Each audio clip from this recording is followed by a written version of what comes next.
Okay. Okay. So, how's everyone doing? All right. So everything's synced up. We're on Facebook. We're on the Steam store. On our page. We're on Discord, and we're on. Next time I'll do Twitch, but our Twitch is kind of screwed up right now. So we haven't kind of gotten together and kind of had this in a while. So what I wanted to do was to take the time to update people on how progress is going, kind of explain the last post that I made a little bit more in greater detail, and then take some time at the end to just kind of answer some questions from the community from all the places you guys are watching. So right in a nutshell, let's get right into it so we can get to the AMA as soon as possible, because I know you guys have questions, I'm sure. We had the post that we did earlier this week that just kind of explained the year as a whole. It explained basically like what we succeeded on and what we failed on. Well, and basically just what we need to do better. And that was based off of a self-reflection of just looking at what people were saying in reviews on Reddit, on Discord, everywhere else, and being like, okay, like, how are we doing? Like, how are people actually happy with the game? What do they want to see? And when we looked at that, and we looked on Discord and a bunch of other places, we came to the conclusion that we just need to we need to do better in a couple of areas. And another aspect is just being able to blog on Steam every week. So I'm going to be doing that hell or high water to what I post on Discord. I'll take a compilation of that and I'll post it on the Steam as like a huge dump art, like, little thread like I've been doing on Fridays or Saturdays, just to keep people informed. Going from there, it was also just generally, we kind of nailed it down to three things that we need to basically do better on, and kind of like up the ante, which was reworking some foundational assets, systems that we weren't able to get to in the last 2 months while we were just trying to clean up and audit some certain systems. Like a good thing with like structure placement, having it to where when you place a structure, it's more representative of the actual like proportions of the object. So instead of it being like a box check, it's a circle check if it's like the helipad. But also auditing and kind of changing and cleaning up some of the assets that are already in the game. So then that way we can just kind of make them a little more visually interesting. So it's also that aspect. Basically, like, that's an example. Another example is what I'll go into it for the third bullet point. The second one is extensive bug fixing.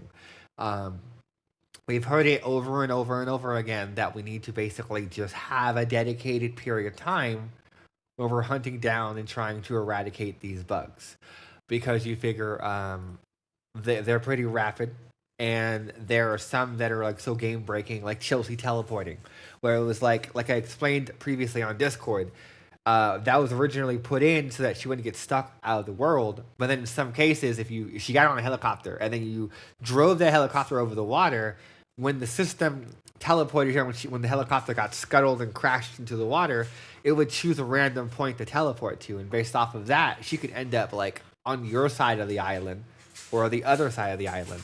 So that's an example of a foundational system that we're going to take out back and repeatedly, because you figure we overfix a problem instead of just essentially just being like, hey, like, let's actually like take this a little bit deeper and make sure that we fix it so she doesn't get stuck anymore, but now she's causing player frustration, and that's not good. That's never good. So it was one of those things where we were just kind of like, okay, like, that is on our list of things to kind of look at as kind of like a bug fix, more say, and just kind of like improving the quality of life of the game as a whole, because there's a lot of points of contention of like, another thing is like a noob trap. I think Mana has mentioned it previously, of like the evacuation and streamlining some of the options and making it easier to understand how to use the evacuation system. So like that would be like a tiny little adjustment that we would do, just because we've gotten so much feedback about that recently. For the recent influx of the Halloween sale, going into the Christmas sale and the autumn sale as well, of like, how do I use this? It's kind of really complicated. So that's something else that we're going to fit into that quarter of basically clean up and auditing the project that I mentioned in the post. And the last thing is the pandemic mode. Is basically, we want to go back for like the last part of that like quarter and essentially rearrange the table, move some things around, organize some systems, and essentially make it to where it's a lot more performant, because we're doing too much at the same time Um, and that was like a system that we built probably like 2 years ago, and essentially like it's been kind of like piecemealed and band-aided on over years as we tried to keep shipping content, and it shows and it reflects based off of the bugs and the issues people can run into, where it's a very unyieldy system. Because if I want to go in and I want to like change something on Chelsea, I have to make sure that one system is not superseding another system and they're not fighting each other, because then it might reissue an order that I fixed in one place. So it's basically that's part of the audit, essentially just kind of taking all that into consideration and cleaning all that up so we can return back to the doctrine stuff, get that situated, get that out to you guys based off of the content that I posted on the Steam's post yesterday, because essentially that Steam post has like a good fraction of the stuff that's we're missing, but like Dimitri and a couple artists have like just the VFX art they're going to be working on going into like January. So they'll do like the mother of all bombs. They'll be doing the huge napalm strike. They're going to be working on what else was there? It was the precision guided bomb. It was going to be taking a last look at the Thunderbolt airstrikes that we did. Just to make sure they haven't changed, because those assets were originally authored like 8 months ago. So you figure like the engine changes, so they'll take another look at it while the programmers are working on all this cleanup and bug fixing and whatnot, so we can try and take that huge backlog of content and get it situated. Now, a part of that is also going to be the vehicle pathfinding and the movement of units, because we're going to take a real serious look at the formation system, because there are still some situations where when they move, they aren't as like ideal as I'd like in terms of the decision making, like the decision making process that they kind of encapsulate. Where like if you have a guy that's on like the edge of a fence, he'll go all the way around the fence to try and complete the formation, instead of understanding that's too far, there's an object blocking here, just fall in behind the last couple of units. If you're in a wedge or like a diamond formation and half of the diamond is on the other side of an object, they need to understand just to fall in behind the back of the wedge or the formation, so then that way they don't go behind an object and then get themselves killed.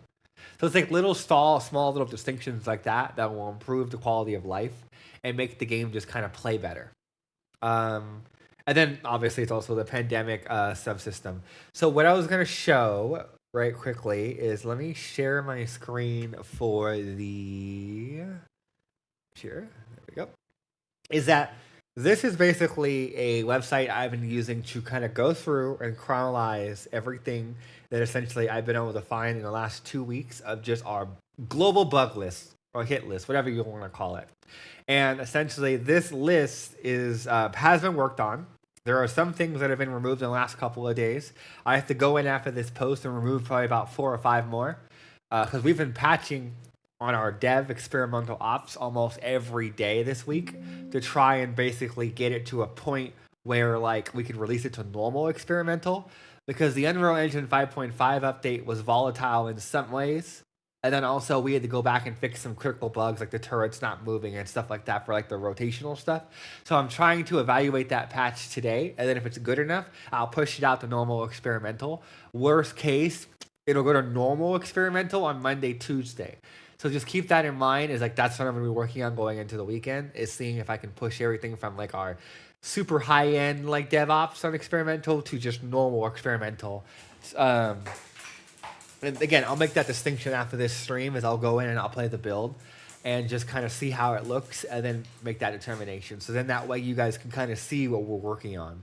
And again, this is a really quick drive-by, and basically the idea is that when you guys make a thread on Discord, on Steam, on Reddit, wherever it is, I link that thread here. So sometimes our artists will go and talk to you on that original thread, and they might ask follow-up questions. They might be like, well, what are you doing here? Are you sure about that? Blah, blah, blah. And then that way we can kind of keep that dialogue channel open for like, if we can't recreate a bug, if we think we fixed it and we go back and we comment on your thread and you're like, that's not fixed. It happened again after you said it was going to be fixed. Then that way we can update that on this website. And it's a way for you from accountability standpoint to track what we're doing in terms of bug fixing and just kind of cleaning up things, but also just generally, yeah. And then you can figure like, here's obviously the roadmap. If anyone that's not aware of it, you can go to Notion, Cepheus Protocol, Notion. period site. It's on our Steam store page. Our website is getting an update right now. So you figure our website's going to be down probably till Monday, Tuesday. And then when I get that situated with the new design, then you'll be able to track that. So I'm going to be updating 1.3 and kind of adding some of the newer stuff that we've done that were community suggestions that haven't been like put here. So you guys can kind of see what we have done in 1.3 because that post is representative of that. Anyhow, let's see. So besides that, I wanted to go into the poll and I was surprised. So let me bring up the poll that we posted. And if you guys haven't voted yet on the poll, please take the time to vote. It's on our Discord in the last ping. It's also on the last, it's at the bottom of our last Steam post for like, you know, the cleanup period. And we have about 86 responses. And essentially, let me pull this down so you guys can see what I'm looking at. And essentially, like, there's been a huge amount of people that have been voting for. Why is that still go away? For been voting for the police and anarchist faction. So, like, for those people, like that is coming in 1.4. Like that is on our list. We're going to be working on it. It's just basically on the backlog right now. So then that way, going into 1.4, after we get co-op, after we get the doctrines, because you figure how this kind of lays out is that we're doing the vehicle driving AI and polishing that up, like right now going into Q1. Then we're going to do the circuit doctrines revamp, which is this baby right here. Then it's the DNA research tree. Then it's revamping the AI, so they're more intelligent, the LT, operator finalization, and then it's going to be co-op. And then after co-op, the next line item is going to be the police and anarchist subfaction with the campaign. So we are going to take the time that it needs to make sure the game is fleshed out, it plays well, and you guys get everything that you're looking for. And then, you know, at the end of next year, we'll do another poll based off of the newer stuff that we're planning on doing after, because you figure, like, I think that depending on how things go, the campaign might bleed over a little bit, but it just kind of depends because the campaign's like a 3 to 6 month thing minimum right there on its own, because I want to make sure the campaign is done correctly and it's done in isolation of every other system, so we can give it our full attention with no, like, you know, distractions per se. So we have pandemic mode is solidified. You guys have your co-op and you have your faction stuff, and then we can go off in the corner and basically just work on this for a good period of time and then come back, and that would be our leaving early access essentially. Because in my mind, everything on this list is the bare minimum that we have to fulfill before we leave early access. So this is like my hit list per se. And based off of, like, you know, any number of things that can fluctuate in terms of the timelines, but we're going to do our damnness to basically try and get all this situated. I basically have been logging and kind of essentially just seeing what people has been saying. It's basically Microsoft form basically breaks down the most common words you guys use. And then I go through and I read what you guys are writing. And then I'll send it to some people on the team, you know, X, Y, and Z. Like, some devs have full access to it, some don't. And the idea is that, like, you know, bug fixing, polish, like, I read everything. I check it every day. So you figure, like, this poll closes in 9 days. So please remember to vote before the end of the month. So then that way I can take all the information you guys have into mine, and I use that to inform my decisions and figure out, like, am I you know, like, coordinating in the wrong areas, you know, X, Y, and Z. So I'm just taking everything into consideration. Let's see, and then you can see the people voting on the rating stuff. So yeah, so there is that in a nutshell. And what I was going to do actually is, what time is it? I will give away one key for the game real fast. So let me do that. And then we're going to basically get into the AMA part. So give me a second. Let me run that. Oh, is it being stupid? Is it going to update? Hold on. I might have to just drop it into the chat because I think it's being silly. Yeah, I'm just going to drop it into a chat because it looks like it's not working correctly. So give me a second. And I'm just going to drop a key into the live chat. And then that way you guys can just first come, first serve for redeeming it on Steam. So I will drop it on Discord and YouTube at the same time because no one's really chatting on Facebook. So boom, boom. Okay, so that's on Steam. So whoever redeems it first. I wasn't gonna give it to people directly because then they can resell it. Is the problem. Um, Again, so like you figure, I think that's it in a nutshell for that. I guess let me see. I guess we'll go into the question part. Ephraim, was there anything you kind of wanted to throw in for what you've been working on for the doctrine stuff?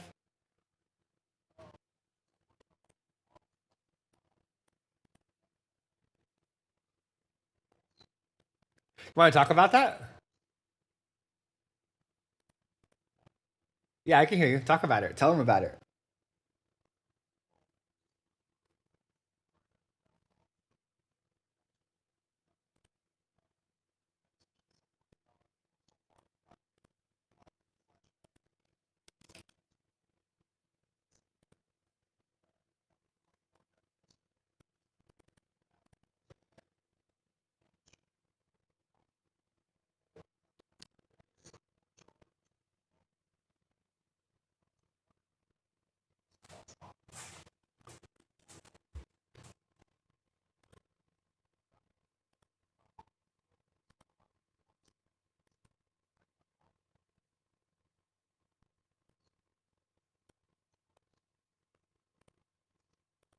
But apart from that, it's coming along pretty well, and two more pieces left to go.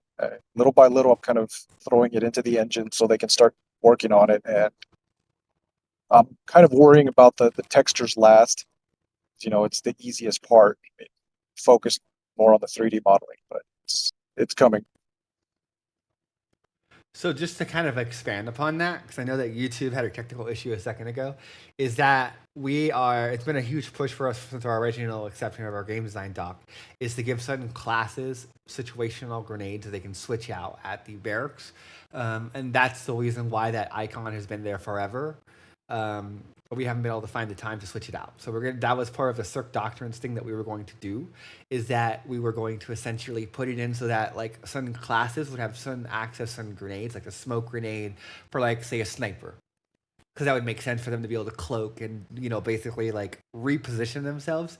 So we were looking at like like an incendiary grenade for say like what was it, the assault, and then maybe like a semtex for like the spec ops. But we were also having him go through and model like C4, like a company heroes, being able to plant that, because that was another criticism that we got, is that like you can't, it's really hard to blow up the bridges. And yes, part of that quarter is going to make it more apparent that you can blow up the bridges and give them an actual health bar. So that's something that we're going to be doing, so you can select them, and going through that whole A, B, and C's, because you figure I can't tell you how many times that people will join and be like, how do you destroy the bridges? What part is destroyable? And that's not their fault. That's our fault and bad design, because we're not allowing it to be clickable like company heroes, or being able to better depict the areas of like, hey, this is how you interact with it. This is where you can go. So then that way you can click on a spec ops, click on the bridge, and then plant bombs or whatever, and then you hit a button and it goes bye-bye. So that's something that we're going to be basically like building the foundation. He's building the assets right now in a backlog catalog. Let me see. Have I think I can show those actually.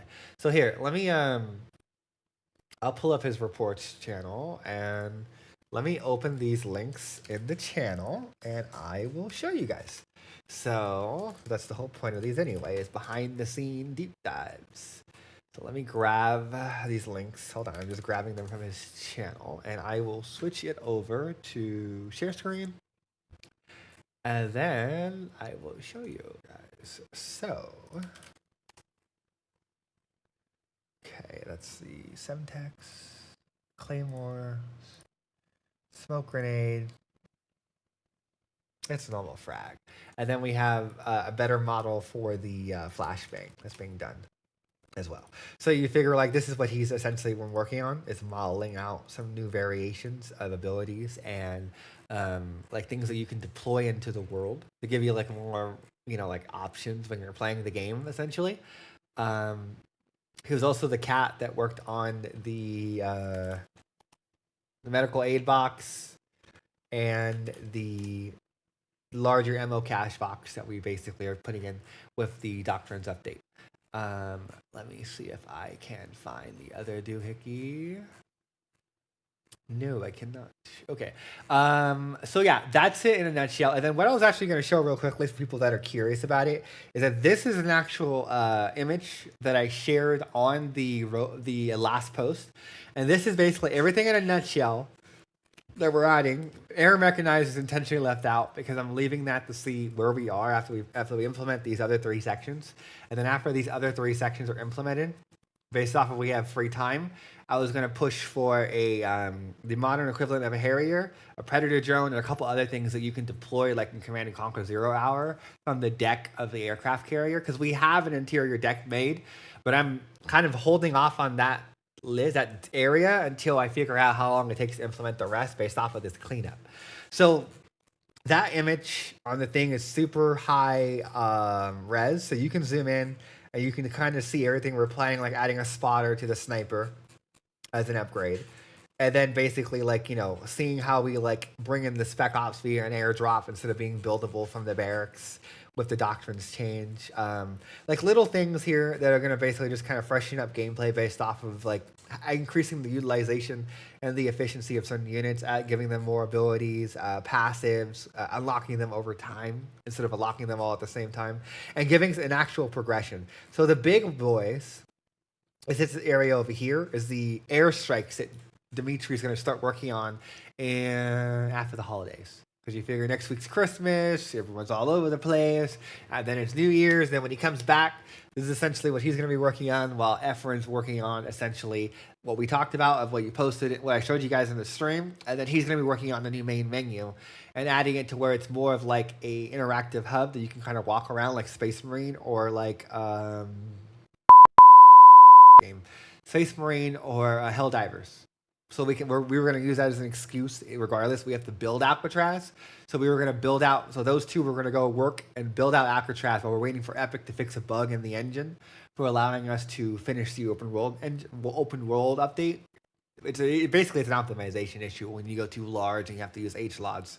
So while they're essentially fixing that and we're waiting for them to get back to us, those two were going to go off after he finishes his current assets, and then Dimitri goes and finishes these airstrikes I'm about to show you, and they're going to clean up the main menu. We're going to redo some of the UIs and clean that up a little bit so it's a little bit more easier to read and navigate, and redo the options because the options are like really hard to read and like finagle.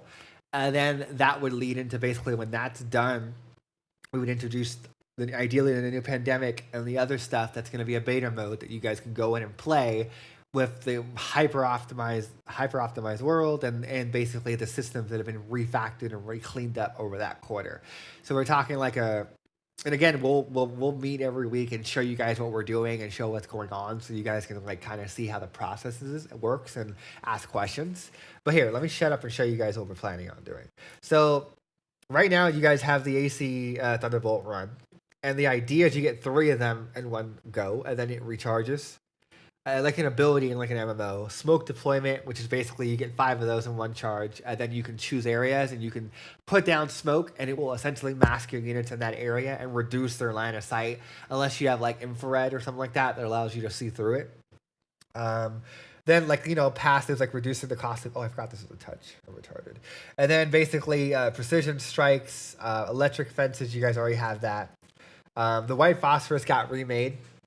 The supply crate, the Hellfire volley, tier 4 walls, which is basically like the battlements, you know, having a section where your units can be on top of the wall shooting.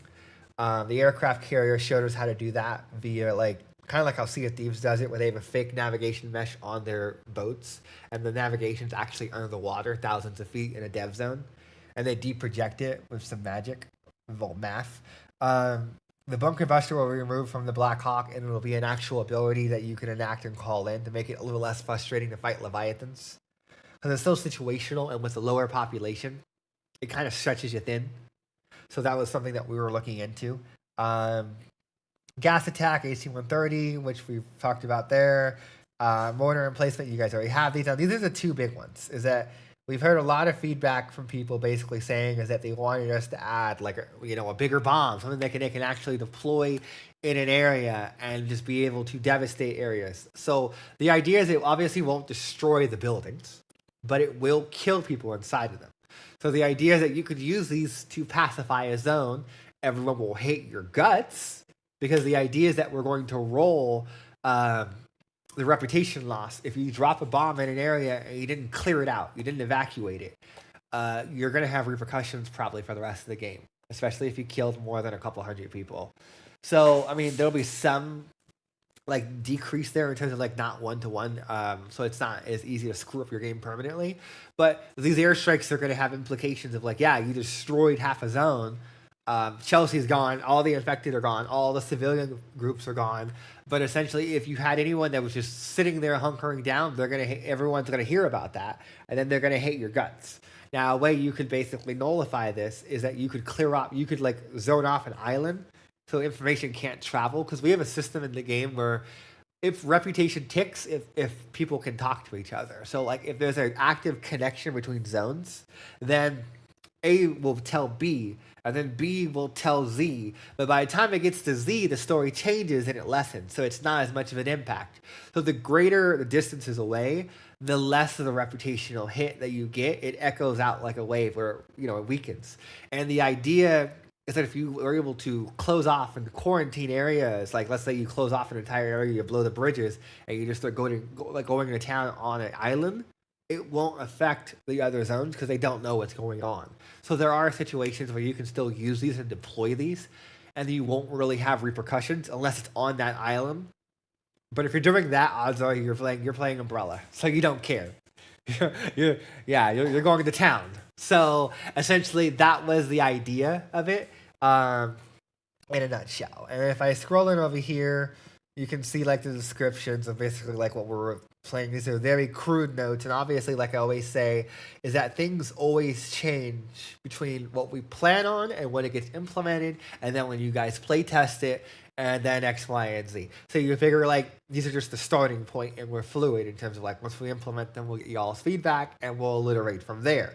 And one of the biggest things for me is having it to where looking at like world in conflict and looking at like maybe trying some new ideas of having it to where you can interactively like designate zones for airstrikes, and being able to have a tool that I want to prototype with Derek to basically have it to where you can like design and time airstrikes to basically have like a cascade where it's like these go in 5 seconds, those go in 10 seconds, those go in 15 seconds. So you can corral and make kill zones.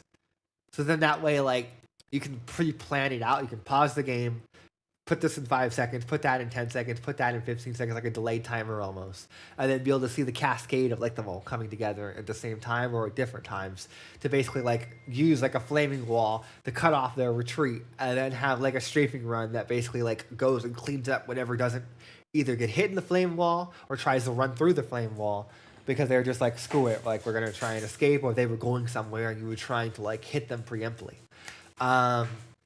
So those are all things that basically, like, when we do the logistics section of the doctrines tree, that's one of the foundational things that we kind of implement and kind of like clean up. And then I know I've mentioned this to death, but the Dragon AC-130 run at that point will have the ability so you can actually control it. Think Call of Duty 4. So that's been a big thing for me, is having it to where the AC-130, when we get to that point of implementing it fully with the new visuals, we got a new AC-130 model that Dimitri made, and just basically getting all that situated. Okay, so like, yeah, you figure that's that in a nutshell for this section. And again, this is available on the post, so if you want to zoom in, if you want to ask questions during this AMA, you're welcome to. And yeah, let's see, what time is it? It's 5:36. Okay, so we're going to go into the question part. Efren, is there anything else you want to touch on for anything you've been working on? Or are you good to go? I think he's dead.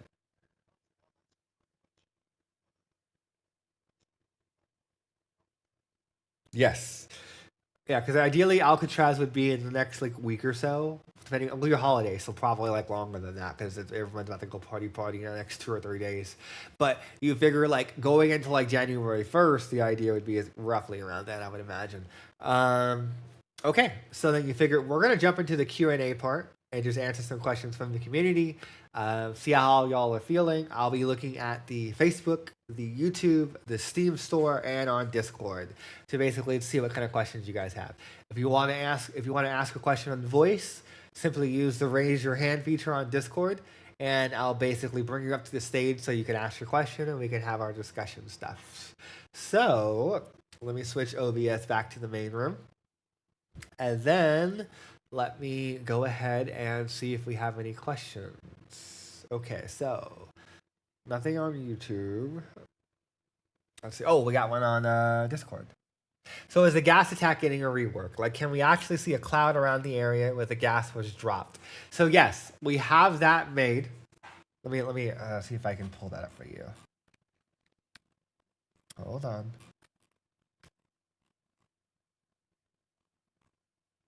Actually, no, I lied. That's the white phosphorus that's been remade. The one you're talking about is earmarked on our list. So yes, that's going to be redone as part of the list that Dimitri's going to be working on. So yeah, it'll be redone with Niagara. That was done with Cascade, and you figured that's going to be converted over to Niagara, and then it will be modernized to look a lot more visually appealing. So yeah, that's the answer to your question, Sir Commanding Officer. And then Jokob, I can never say your name correctly. I'm so sorry. But he asked, when will the amphibious assault vehicles get jets like the F-35 with a working flight deck and a moving elevator to the hangar deck with opening doors for reloading the jets for eye candy? I mean, we have a carrier, but it doesn't carry any airplanes. So I just covered that, and I will review it really quickly, is that was the reason why when you go to that picture on the doctrines thing, it's empty for airborne. I'm using that situationally to see if I can fit those units in before we move on to the AI stuff, because we have a very tight schedule for 2025. I mean, if there's enough outcry and people really, really want the Predator drone and a modern equivalent of the Harrier that you can build from the aircraft carrier, then I'll maybe rearrange things a little bit. But for right now, those are on my wish list, and I'm just kind of waiting to see, like, can I squeeze it in before we move on to the AI stuff? Because you figure, as it stands right now, it's the bug fixing, it's the performance tweaks, it's also getting the new localization I've been working on in. And then at that point, it would be basically get back to Circuit Doctrine stuff and then see if I can squeeze that in there, like for a couple of days here or like a couple of days there towards the end. I am thinking about that all the goddamn time. It's just more so a matter of just when the hell can I squeeze it in? Because I want nothing more than to just kind of fill the rotation of land, sea, and air. Because you have the aircraft carrier and the LCAC, which will first test into basically having aquatic units, and then we're going to perfect them and clean them and bug test them over the course of like they've been in. And then once we're content, we're happy. You know, once the rest of the initial content is in there and it's situated, then we'll consider adding more aquatic units or adding more air units. Like the VTOL was our test bed for having a jet and seeing how it handles and seeing what kind of issues we run into. Because it's pretty damn close to a jet because of its hybrid mode where you can switch it into jet mode and it just takes off. Like it's so freaking fast on the experimental. I love that thing. Okay, questions. So YouTube, nothing on Steam yet, nothing on Facebook.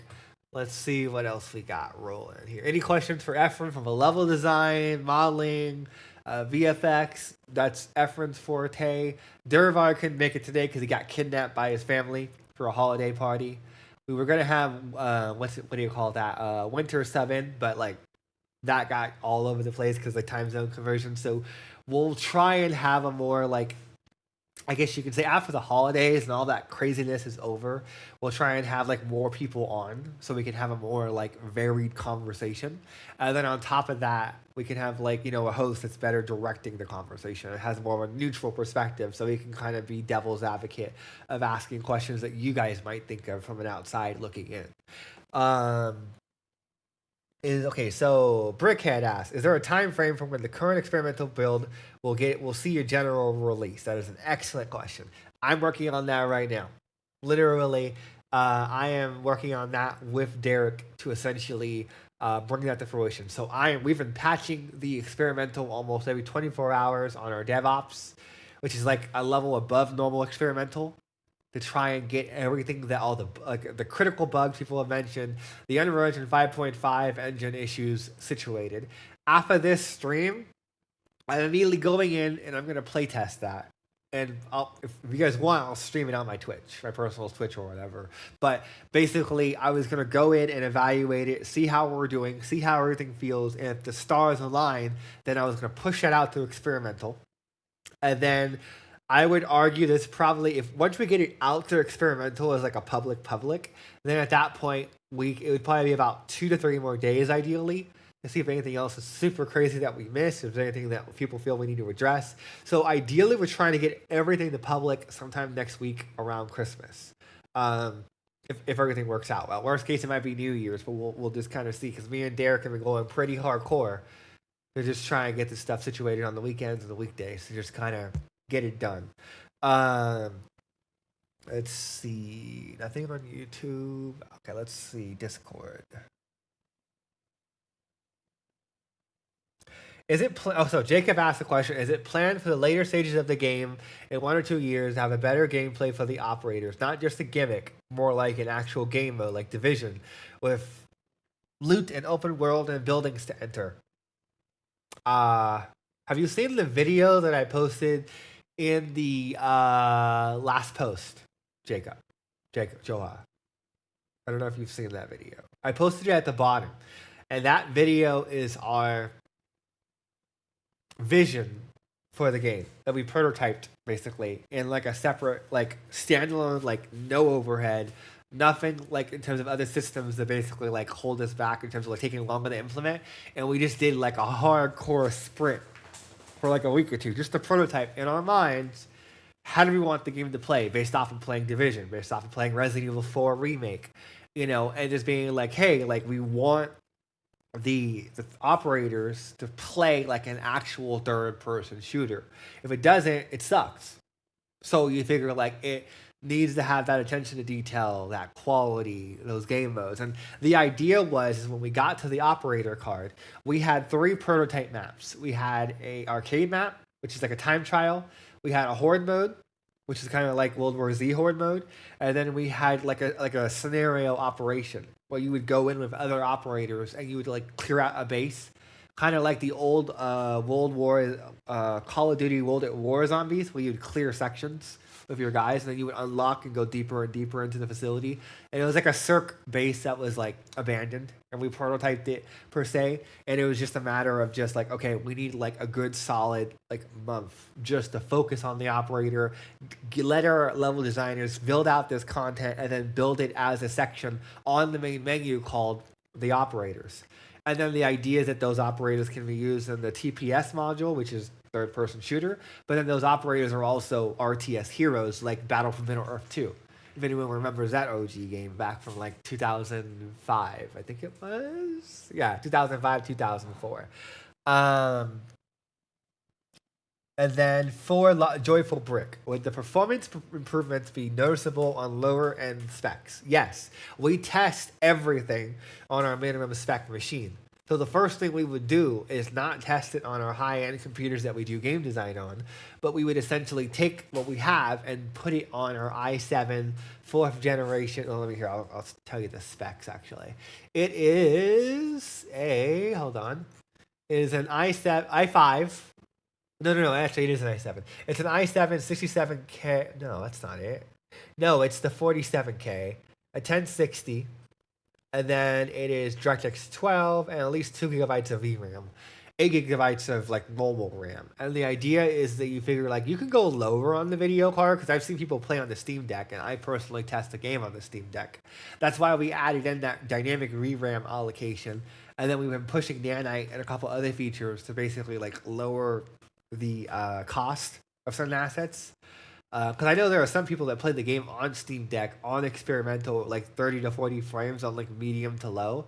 And I'll give you an example. So if I load into like say our open world test map that we're building like the Bay Area with like the current alliteration, like how it looks in real life, I get like 200 frames per second raw in the editor without any gameplay added. Now, when you have a game and you're making it in a game design SDK, it's essentially raw. So things aren't optimized. Things are very like what you see in the editor is not representative of the performance you get in a cooked game, because it actually doubles or triples based off of like what you have in the editor to what you have packaged, because everything's refined, everything's cooked, everything's hyper optimized when you like bake the game per se. So we're going from a standpoint of, okay, let's, with this new map, have better constraints and better speed traps, I guess you could call them, where the idea would be certain systems are more constrained by a manager that would basically say, like, have you ran too much in the last couple of milliseconds? Why don't you lay off for a while? So the idea is that we were going to be implementing almost like a priority queue system where AI would essentially like process through it of like low to high priorities, and they would essentially be like, okay, like there's too much going on right now. You need to wait a couple milliseconds. You need to wait a couple of seconds. You need to space out these calls. Now, these calls are imperceivable to a human being. They're like 0.2, 0.4, 0.6, 0.8, 1 second. But it's like, that doesn't really matter in the confines of like the game, because you figure like these are things that are going on across the map in provinces that you aren't even engaging in, you know, kind of deal. So that way we have like a better manager system in this pandemic subsystem. So then that way it's like, okay, like since it's asynchronously, we're gonna need you in 20 seconds. We're spawning in the cannibal group. So instead of spawning them and trying to get them all ready for play in 1 millisecond, we're gonna send a request 20 seconds and preempt, and then we're going to fill that request 20 seconds later by basically spawning them, bringing them into the world. So now the engine has had plenty of time to asynchronously load them and basically space out the calls. And then that way we're not trying to do too much in one moment or causing accidental blocking loads by like having nested code where like we're loading synchronously or loading blocking and event graphs that are in sub-functions. I know it's very technical, but I just wanted to kind of explain like kind of like in a nutshell like how it kind of works and what we're trying to tackle based off of best practices that we've learned since the 2020 release, where it's like things that we did that we thought were correct worked. And we had to learn the hard way in terms of like, and we had to like wait for some Unreal Engine documentation to come out. Well, we also went to, what was it, New Orleans for the Epic thing that they did, where like they had like, Epic has these things now where you can go and you just pay like a fee to go to the event or whatever, and they'll look at your game and they'll deconstruct it, and they'll be like, why are you doing this? What is this? You should be using this, blah, blah, blah, blah, blah. It's called Unreal Fest, and it's beautiful. The Cyberpunk devs were there. So, like, you figure everybody uses this resource. So you figure it's one of those things where, like, we went to that event in New Orleans, like, 2 years ago, and that's helped inform some of our decisions. We need to start going again, like, next year when they do it, because it's also, like, no one knows the engine we use better than the Fortnite devs. They make the engine. So it's one of those things where it's like that's another thing that we've kind of been doing to kind of push ourselves to kind of like do better, learn the engine and all of its like little gimmicks here and there, and essentially just push the ante of like understanding it and being able to deliver all the content we need to in a meaningful, effective manner. So, yeah, let's see. Any other questions? I've been favoring Discord. Nobody else is asking questions on YouTube. This is a sad panda moment. So I will go back to Discord. Let's see. So Joka added, no, I mean not like an extraction mode with only the operators on a small map, but more like an open world, like say what the day before wanted to be as an example in the big San Francisco map. But with the twist that the RTS player, like a commander in Battlefield 4, can support the FPS players is even performance-wise. Okay, wait, what? Can support the FPS players. Is it even performance-wise possible to do something? Okay, so that's what you're asking. What you're asking is what we're already planning for co-op. That is co-op. That is, the idea is that we're going to start with 4 players. We're going to have it to where those 4 players can switch back and forth between RTS and third person. So you can have people that are playing on the RTS aspect, and then you can have people that are playing on the third person aspect, and they support each other. So the idea would be is like you would have like your RTS, your builders, or logistics people that are like building the back line, and then maybe you could have like your shooter guys. You have one guy that likes to play by himself, he's playing Call of Duty. But then you can have maybe the 4th guy where he likes to command people. So you can use the directional arrows right now through 1 through 9, the command groups that are assigned to him. So the idea is that you can command people like in Freedom Fighters or like Ghost Recon Advanced Warfighter, and you could like have like the 4th player have a small little group with him. The 3rd player is playing Call of Duty by himself, and then 1 and 2 are building bases. And then they all just kind of coordinate and bring in reinforcements and all kind of cross-communicate and just kind of work together. That is my dream. That's what we're working towards to co-op. So the idea is that everything that we're doing right now is building us towards that direction of having that hybrid shared co-op environment per se. So let's see. Any other questions? We'll do another 8 minutes. And then basically I got to get back to doing this QC for the build. And I'll be on my personal Twitch if y'all want to jump in and say hi or whatever. Because I'm going to be playtesting the build, coming up with some notes, and then basically just seeing, like, is it good? And just kind of move from there, like pushing it to experimental, give it a couple of days, and then if it's good, move it to public. Let me see. Any questions on YouTube, on Facebook, on Steam? Feel free to drop your questions into the chat, and I will do my best to answer it. Let's see. Let me look at the poll. Because I feel like once I actually mentioned the poll, I saw it refreshing in real time. And I was like, okay, like people are like going. They're going. Yeah, it went up like 10 votes. So let's see. What did people vote for? Co-op is definitely winning. Co-op's in first place. Then it's the campaign in second. Then it's the police and anarchists in third. And then it's AI in fourth. Yeah, I can see that. Let's see. Okay, we got some people asking questions in the chat. Let me make sure no one's raising their hand. Has anyone raised their hand to talk? I don't think anyone has. Okay.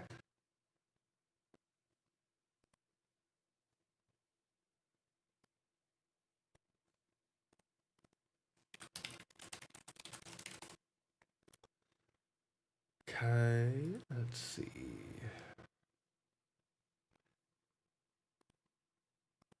Yeah, hold on, chat. Cool, people are typing in some questions, and then I'm going to answer them. And then we will conclude today's little podcast thingy.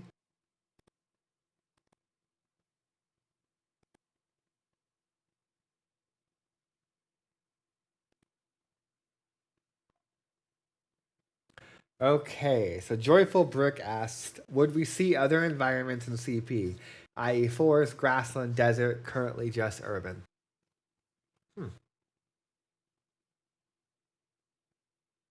That's a good question. Okay, so desert, grassland. Right now, the current plan is to essentially finish up the Bay Area, which is the picture I showed in that post, which would be some woodland areas that get added by above the Golden Gate. And then Angel will be cleaned up and finessed a little bit. It'll be like a box. So it'll be the Redwood Forest, that little coastal town to the north of it, Angel, Alcatraz in the center, San Francisco north at the bottom, Treasure Island at the right center. And then that's the conclusion of pandemic mode for that base map. And then at that point, we would we'd move on to the campaign. Now, do we plan on doing future maps? Absolutely. It's just based off of like the roadmap and just kind of keeping, trying to keep some semblance of a schedule.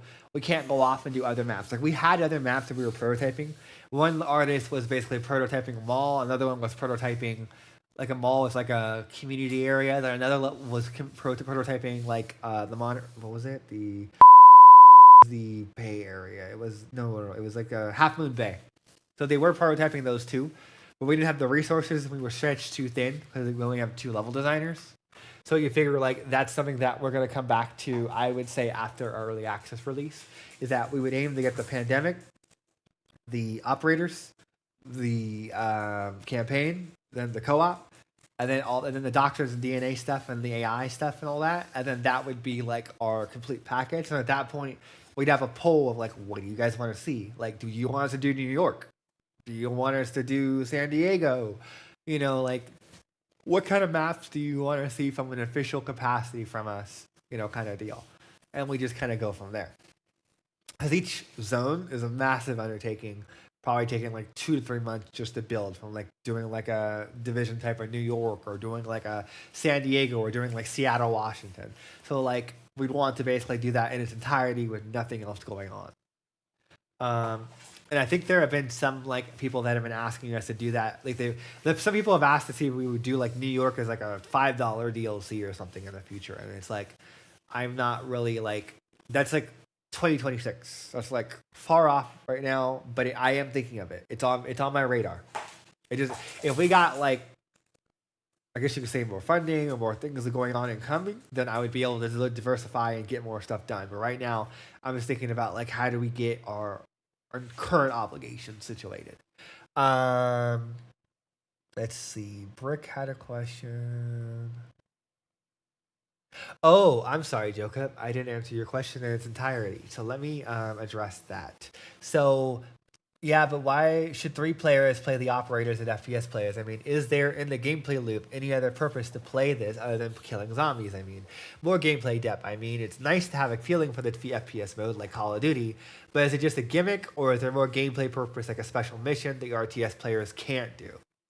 As it stands right now, our initial base idea is just to have it to where they are just boots on the ground that have abilities and can essentially assist in whatever goal or like thing that you're pushing for that the players set as an objective. Trying to find more people to have alliances with, hunting down someone that's been pissing you off all game of a certain group. Like those missions are dynamic to your group that you're playing with in that moment. As it stands right now, we're not going to have anything that's too nuanced for like, oh, the operators can only go into this building, or like they can only do this, or they can have like a division type mode like the day before. Those are all ideas that we've discussed. We've talked about day before. We've talked about potentially doing our own thing like that, but I can't speculate on that right now. Like there have been discussions after the whole day before fiasco, where we're like theoretically after we finish San Francisco North, we could convert that to be like a separate thing with our framework. But that's like 2026, 2027 kind of deal where it's like we're discussing it and it's just like it's a good idea. It's just we can't execute on that. We already have enough going on as of right now. So like your idea is genius, but I can't do it right now. But I'm thinking about it. Like it's on my radar for something that I want to look into, prototype, and maybe experiment on in the future. Let's see. Let me get one from YouTube, and then I'll jump back to Discord, and then we'll conclude. So, where do you guys want to ultimately end up? Like, what would be the end game of Cepheus Protocol be? Also, we can't hear the other person. Oh, I fixed that earlier. Yeah, okay. So, basically, our end goal... That's a really vague... Okay, so like the end goal is basically like you have pandemic mode, which is basically be like your simulation sandbox of your viral outbreak. You can customize it to your whims. You can make it play however you'd like. We have like some base maps. We eventually get to the point of adding modding so people can put their own maps into the game. And then at that point, and then there's that aspect. But then there's also the campaign of having it to where like you can play through like I don't know, like a 4 to 8 hour campaign. We don't know the time yet of length, but it's gonna be like under 10 hours roughly of just the base story from the novel, and then basically like what else is there? Then it's the operators, which is basically we want to build up that secondary mode where you can kind of go in and you can grind them out. And we want to play with the idea of adding co-op or adding some kind of replayability there. That'll come down to based off of like when we prototype that, what people want. I mean, in a nutshell, that's what I'm kind of envisioning for like this next year. It's just kind of getting everything on that list situated. And then beyond that, I have some ideas, but it's so early out right now that I don't want to like throw them out there per se, because we need to kind of just marinate a little bit longer on them going into like later years. Okay, so we had a question from Discord. I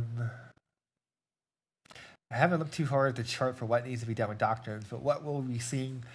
Will we be seeing any crew-served weapons such as the M2A2B on tripod or the ATGM launchers that would still be mobile?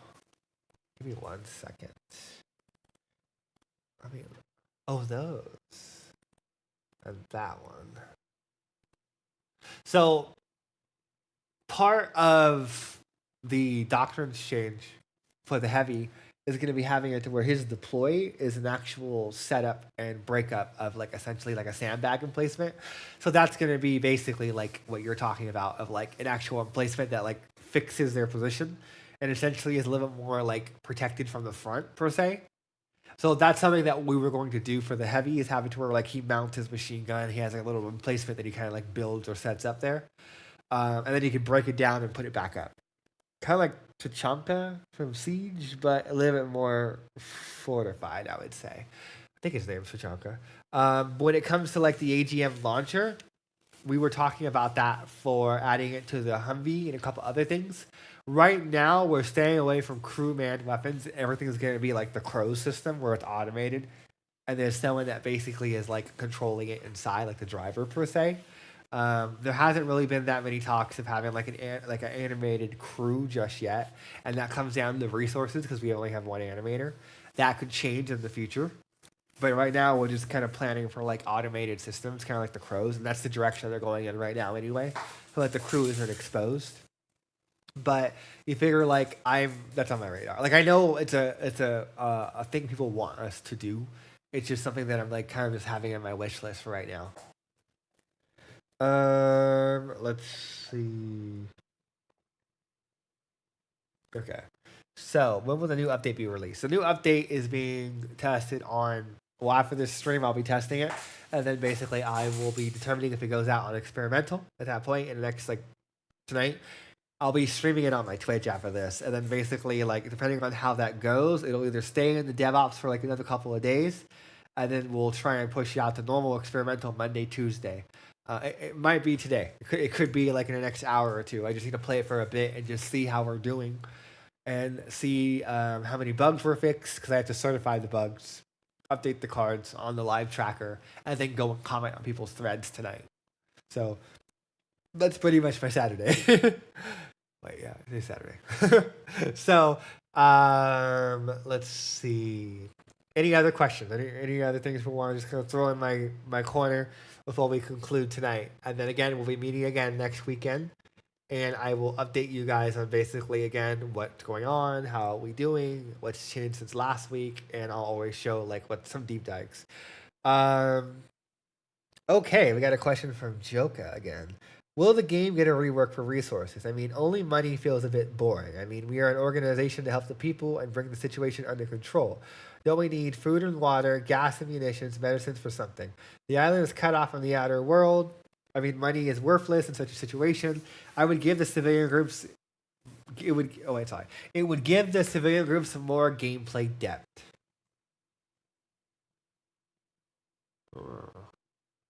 I know what you're getting at. And the only thing that I was concerned about is making the game too complicated. So, I was coming in from a standpoint of, do I really want to add so many currencies that you need, a Venn diagram to figure out what people, you know what I mean? I was trying to make it to where, okay, cash converts into universal supply. Universal supply is whatever people need in that moment.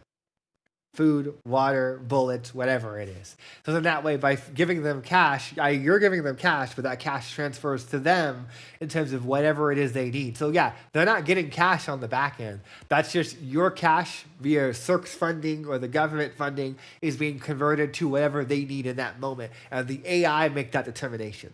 So if you give a crap ton of money to a civilian group, you'll see them sometimes build a stronghold where they'll take up half the zone. They'll have better guns. They'll bring more people out. So the idea is that if you're funneling money into your proxy or your group that you're trying to bolster some growth, they will show that growth based off of they invested how they see fit. So then that way it doesn't get super complicated of oh, they need 20 food, they need 20 water, they need 10 gas, they need 5 beds. I was trying to keep it more streamlined and more simplistic and leave the heavy-handed management to the AI's back end.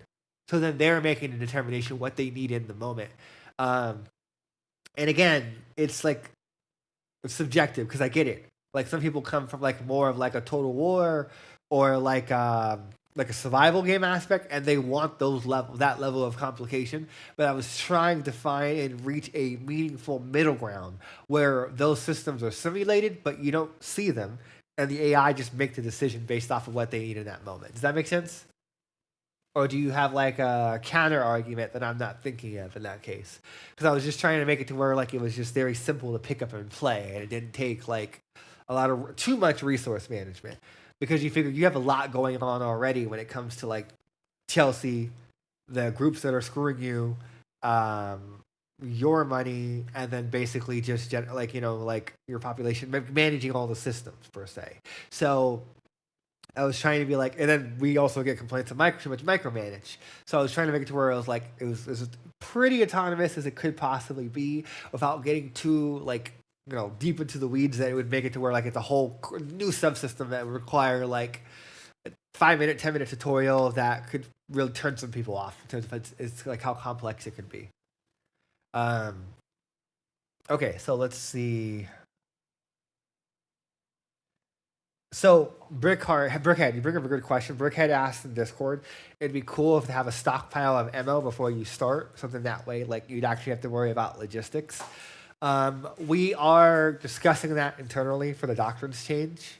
Is one of the things that we're going to be doing is having it for the ammo stashes have a amount, like a storage amount. When you buy them, they come full, and then over time they deplete. And we were playing with the idea there'd be some kind of delivery system, kind of like the barracks where they bring units. So that way, like the C5 Galaxy would like drop off supplies and airdrop them to them. So that way you'd have like a logistics chain that was automated where it'd be like, okay, like once you get to a certain amount, it either auto buys it or you have to buy it in the moment. And then you have to wait like 20, 30 seconds for a C5 to come by, drop the ammo, and have the ammo cost money, per se. And make it expensive based off of like, I don't think we'd go into the level of having like different ammo types in that cache because that's way too micromanagey.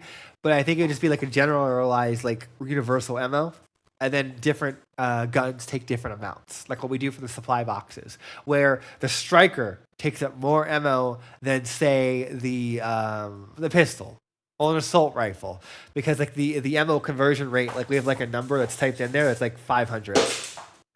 Sorry, my dog knocked over a piece of like Cepheus Protocol art in the hallway, so I had to laugh there. But essentially, like let's say that as an example. Where you'll notice like if you drop an ammo box next to a striker, it will essentially take up like a huge chunk, if not destroy it completely. So like that kind of approach to it. Let's see here. Any other questions before we wrap it up? Anything else you wanted to throw up there, Joka? I always say your name wrong. I'm so sorry. Let's see if there's like anything else of a retort you wanted to kind of get in there. That way I'll at least consider it. Maybe I'm overlooking something. I don't know. Anyone else wants to throw their head and their 2 cents in the ring, they're welcome as well for what Joa is saying.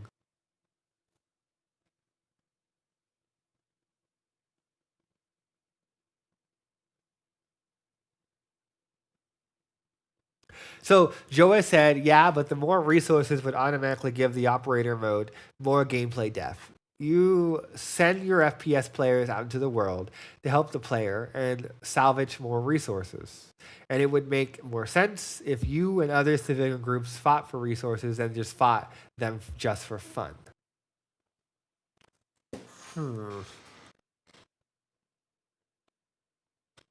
So, as it stands right now for the dynamic civilian groups, is that they're really just, I guess you can say, they're part of the ambience of simulating, like, as the world deteriorates, these groups will come out and they would either hate you or like you. So, the idea is revolving around that. But I get what you're going at. Like, there are some people that had mentioned that previously when they were talking about Pierce and Nadley, is being able to either give them missions to basically, like, help you in certain areas, or to be able to have them per se like they give you missions or you can give them missions, or essentially like you can what's the word I'm talking about, they can basically like basically you're just kind of helping them with resources. So let me think about that one, because again for that one I am not sure how complex I want to go on those systems. If like let me marinate on that one, because you figure like I was trying to keep it a little bit more like simplified in terms of the interactions with them. I was planning on having it to where you could issue them missions, they would issue you missions, and you could like give them like a task assignment. So that way, if you're in good fairings with them, you could tell them to guard an area, you could tell them to attack something, and like you figure stuff like that. And that was being saved for Pierce and Natalie thing in 1.4.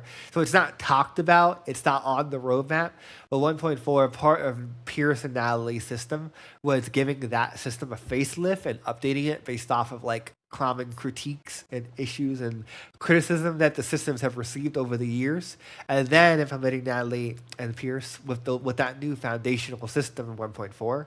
So let me think about it, see what other people will say as well, and then we have time to basically like come to a consensus on that. And then you figure like if it comes down to it and we get to that point and we're doing Natalie and Pierce and whatnot, and it feels like it's still kind of like a half-baked system, or it doesn't feel like it's resonating, then we'll sit down in a group setting like this. I'll share my screen and we can talk about it as a group and basically see like what do you guys feel about certain things. Maybe have an open channel next time. So like I'm willing to have a conversation about that, but let's wait until we get to that point where I can actually give you the full like attention to detail to that system, and I'm on that section mentally because like right now that's like 1.4, so like I'm just trying to fixate what's on now. And I'm not saying it's a bad idea by any means, but just let me fix what we have now, and then let's reconvene on that when we get to that card at 1.4. And again, just if for whatever reason I overlook it, I forget it, just bring it to my attention. I have it in my notes here. Other people on my team are going to mention it, I'm sure. But like when we push it and if you come back and you play it in 1.4 and you're like, I'm not so sure about this. Let's like, maybe we get together and we kind of like talk about this as a group and be like, does the group kind of feel, the community kind of feel that our implementation is not half baked, but the argument would be what's the word I'm thinking of? It's like I'm just gonna say poorly implemented. There's a more fancier word for it, but basically like it doesn't fire on all cylinders. Like it's just not what people wanted. So you figure we'll put a pin in that for right now. Let's see. I think if a civilian group hates you, you shouldn't just be able to bribe them to like you. So so I'm going to say they're supposed to be, but after a certain point of you pissing the civilians off, they should just be, they don't care anymore. You can give them money and it's going into an empty hole. Your reputation doesn't go up anymore. So there's a point where they'll still budge. And then once they go over that red line, they hate your guts. You can send them money for millions of dollars and they'll be like, thank you, we're gonna buy new weapons and get a newer base, and then we're coming for you. But they're not supposed to be like, oh, we're best friends again, we're gonna go get ice cream. They hate your guts for the rest of the game basically. So there is a system for that where it's like once they go over that threshold, they're donezo with you. Let me see if there's any other questions on YouTube, or nothing on Facebook, nothing on YouTube, nothing on Steam.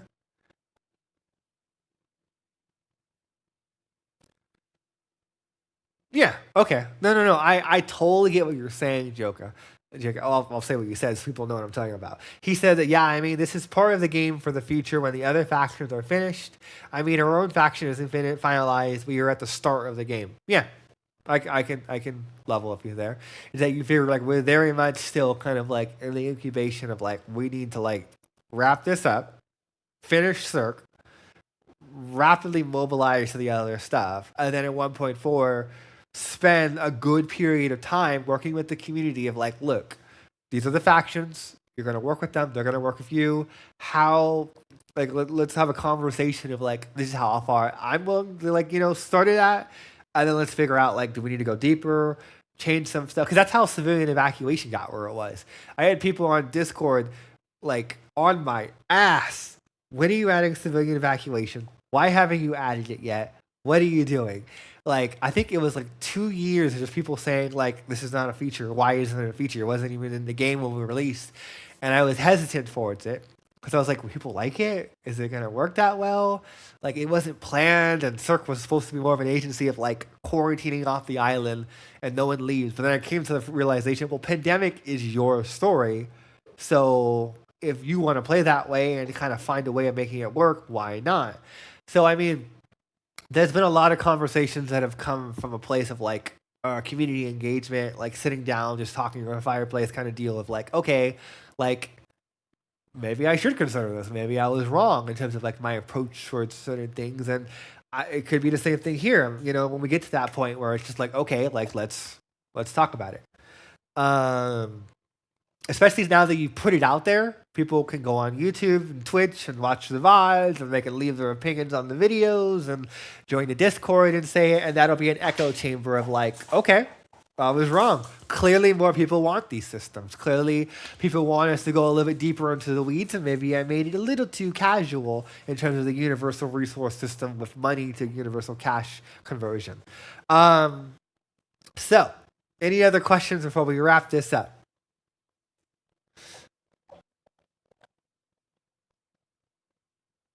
Yeah, we're working on that one right now for the helicopters. That's part of our Q1 fixes is figuring out and retrofitting the AI for like driving for helicopters because I'm so tired of it. Like you guys are tired of telling us there are bugs or like doing it. You have no idea how tired I am of like the bugs existing. At this point, like literally, we are tearing apart every system and like modernizing it and cleaning it up, and we are going to destroy because I'm tired of it when it comes down to it. Like literally, you guys are tired of reporting it. I'm tired of hearing of it. I just want people to be happy, to play the game, and to have fun at the end of the day. That's all the thing that matters when you make a game is to be able to like have the fun aspect and not the frustration aspect, you know? And I feel like sometimes from a development standpoint, a design standpoint, we will sometimes try and push newer content over like bug fixes. And it's like a constant juggling act. And I feel like we've pushed the newer content for so long for these years that like we've had this bloat accumulate. And it's like we need to just, before we add anything new, before we change anything else new, we need to just fix what's already there. We need to clean up the bugs. We need to work with our community and just go from there. And again, we'll be here every week. We're updating you guys on progress, you know, on experimental builds and whatnot. Okay, so I think that's pretty much it. I really don't see any more questions. So again, thank you guys so much for jumping in. It was great talking with all you guys. I mean, it's one of those things where like these conversations are like some of the great places for me to just kind of see like how are we doing, what kind of concerns you guys have. Hopefully we can get more people to come from like the YouTube and the Steam section and the Discord section. I think that just doing these consistently will hopefully bring up more people so we can get as many opinions as possible.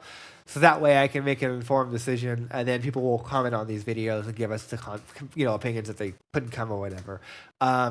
Again, if you guys want to support us, you're welcome to check out our Patreon. You're welcome to check out our support packs on Steam, which is basically those little chemos. And basically, like, we do have a YouTube system for like pledging, and you get like access to like the Discord support section as well. Now I set that up over the week, so if you want to support on YouTube, you can support on YouTube, Discord, Patreon. There's 3 different ways. They all get the same pledge levels, and then so we did that in the hope of basically like people have their like popular places to support their streamers. And we're like, well, let's give it a try on YouTube too.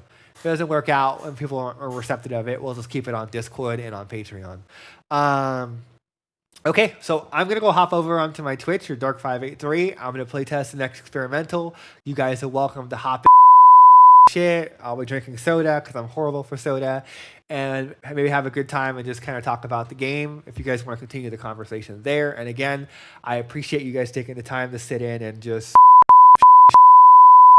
all right, well, you